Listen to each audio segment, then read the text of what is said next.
अगर इमरान खान 9 मई के वाक़यात में मुलव्वस हैं, उसके सबूत हैं, तो मज़ीद मुकदमात दर्ज करने की ज़रूरत क्यों पेश आई, जबकि उनकी बहन के ऊपर भी मुकदमा दर्ज कर लिया गया। वज़ीर-ए-आज़म शहबाज शरीफ साहब ने अपनी ही हुकूमत के ख़ात्मे का ऐलान कर दिया। परवेज़ इलाही किसके बकौल जो हैं वो बहादुर निकले। इलेक्शन कब होंगे, कैसे होंगे, हुकूमत को खुद ही समझ नहीं आ रही और इस सिस्टम में किस नौइयत की धड़ेबंदी है।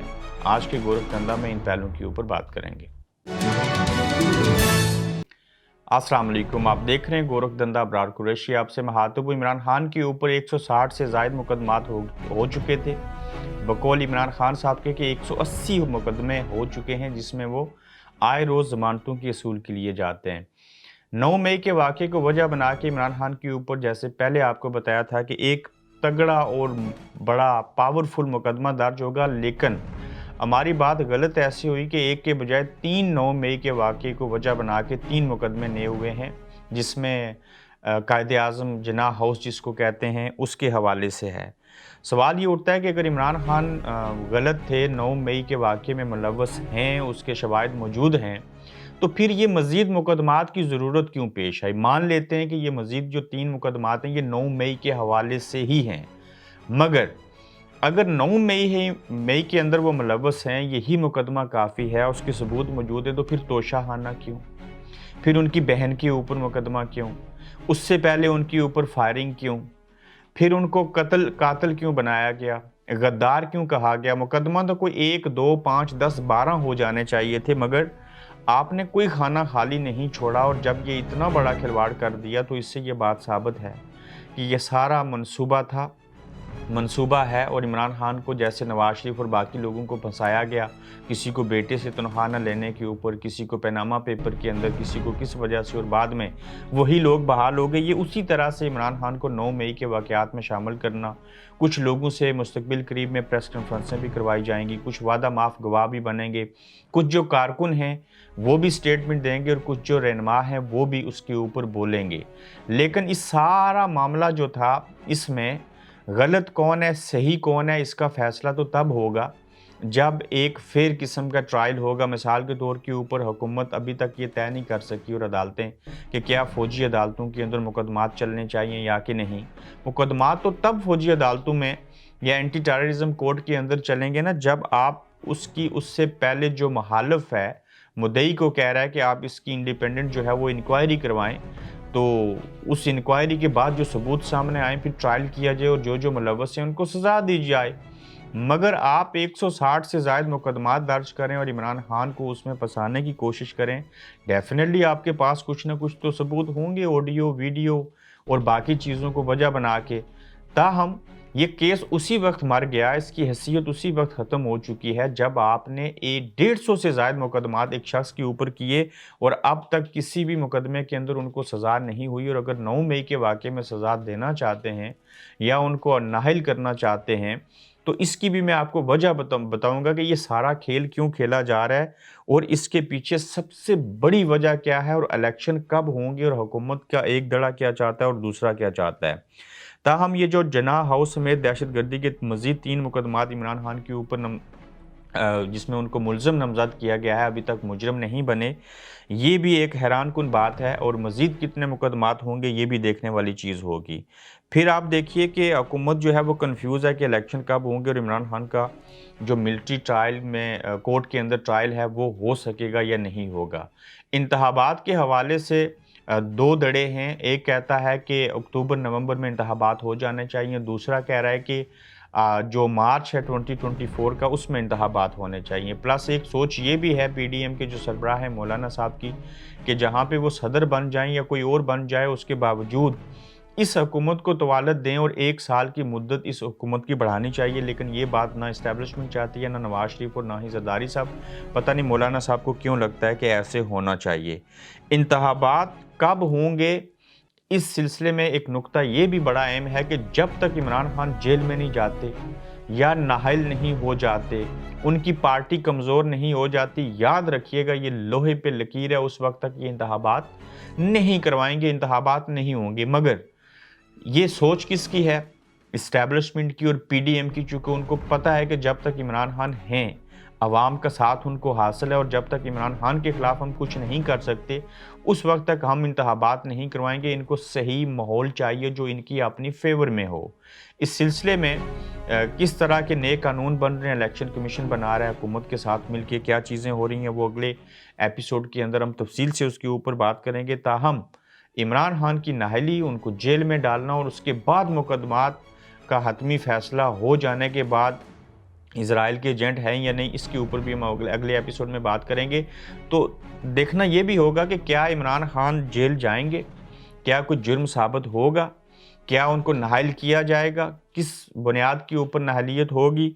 अगर माज़ी में भी ऐसे होता रहा सियासतदानों के साथ, तो इमरान खान के साथ भी क्यों नहीं हो सकता? और इंतखाबात उस वक़्त तक नहीं होंगे जब तक इमरान खान को नाअहल या जेल में नहीं डाला जाएगा। ताहम अब तक इमरान खान जो हैं वो इन मुकदमात का सामना भी कर रहे हैं, लड़ाई कर रहे हैं, अदालतों में भी पेश हो रहे हैं और सारी चीज़ों को लेके आगे बढ़ रहे हैं। फिर आप देखिए कि जहाँ पे इंतखाबात कब होंगे, कैसे होंगे, उसके हालात किस नौइयत के होंगे।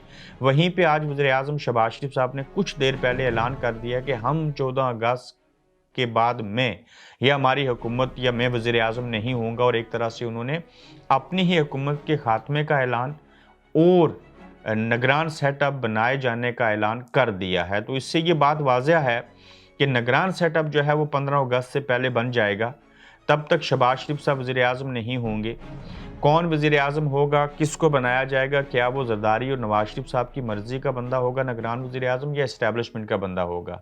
अब तक मुख्तलिफ नाम चल रहे हैं, लेकिन हतमी नाम भी सामने आ जाएगा चूँकि वक़्त बड़ा कम है। और फिर ये भी देखना है कि क्या निगरान सेटअप से पहले इमरान खान का ट्रायल किया जाएगा, सज़ा होगी, गिरफ़्तारी होगी, या कि ये उसके बाद भी चीज़ें हो सकती हैं। ये दोनों फ़ेज़ हैं, पहले भी हो सकता है, बाद में भी हो सकता है, चूँकि सदर साहब भी जो हैं वो नए होंगे। इस बात का भी इंतज़ार है। हो सकता है नए जब चीफ़ जस्टिस आएँ तो तब ये चीज़ की जाए, चूँकि सितंबर तक तो चीफ़ जस्टिस भी चले जाएँगे। सदर पाकिस्तान भी रिटायर्ड हो जाएँगे, नया सदर होगा, निगरान वज़ीर-ए-आज़म भी नया आ जाएगा, निगरान नई हुकूमत भी आ जाएगी, तो उसमें सारे अपने लोग होंगे, तो फिर मर्ज़ी से खुलेआम सरेआम खेला जाएगा। तो वज़ीर-ए-आज़म शहबाज शरीफ साहब की ये बात आज की बड़ी खबर है कि 14 अगस्त के बाद मैं वज़ीर-ए-आज़म नहीं होऊँगा। इस मीन्स के निगरान सेटअप बनेगा और हुकूमत पीडीएम की ख़त्म हो जाएगी। उसमें किस-किस को कौन-कौन सी वज़ारतें मिलेंगी, कैसे टेक्नोक्रेट आएँगे, किस-किस को हिस्सेदार बनाया जाएगा, जिस तरह से कुछ सहाफ़ी जो थे साबका वो हुकूमतों का हिस्सा बने। नजम सेठी साहब का भी वज़ारत-ए-उज़्मा के लिए सुना था नाम आ रहा है, लेकिन ऐसा मुमकिन नहीं है। किसी साबिक़ वज़ीर ख़ज़ाना को ज़्यादा इम्कान है कि उन्हें बनाया जाएगा पाकिस्तान का निगरान वज़ीर-ए-आज़म। वो कब तक जो है चीज़ चलेगी, अल्लाह करे कि ये इंतखाबात 1 साल तक ना हों, फिर ज़रदारी साहब भी और नवाज़ शरीफ साहब भी और इमरान खान साहब भी एक ही साथ सड़कों पे होंगे और एक ही मुतालबा कर रहे होंगे कि मुल्क के अंदर इलेक्शंस करवाओ। लेकिन कौन चाहेगा कि इंतखाबात हो जाएँ और कौन नहीं चाहता कि इंतखाबात 1 साल के बाद भी ना हों, ये हालात हमें बताएँगे। इसके अलावा इमरान खान साहब की जो बहन है, उनके ऊपर मुकदमा दर्ज किया गया है। वो मुकदमा ये है कि इन्होंने ज़ाती तल्लुकात और पावर ताकत की बुनियाद के ऊपर जो अराज़ी थी वो अपने नाम करवाई, जिसमें एक तहसीलदार और पटवारी को भी सुना गिरफ़्तार किया गया है।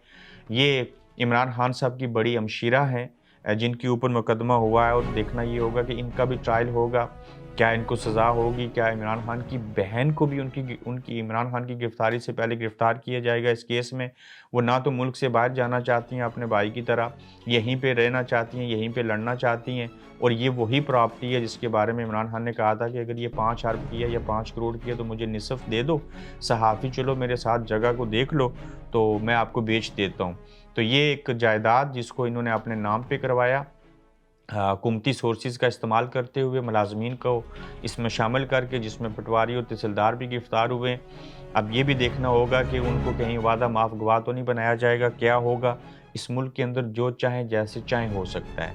परवेज़ इलाही साहब अब तक डटे हुए हैं, उन्होंने सोबतें बर्दाश्त की, और इमरान खान ने गुज़श्ता रोज़ सहाफ़ियों से बात करते हुए कहा है कि मुझे इस बात की कतई उम्मीद नहीं थी ज़रा भी कि परवेज़ इलाही इतने बहादुर निकलेंगे और डट जाएँगे। तो ये इमरान खान ने इंकशाफ़ किया है कि परवेज़ इलाही बहादुर निकले हैं और वो डट गए हैं।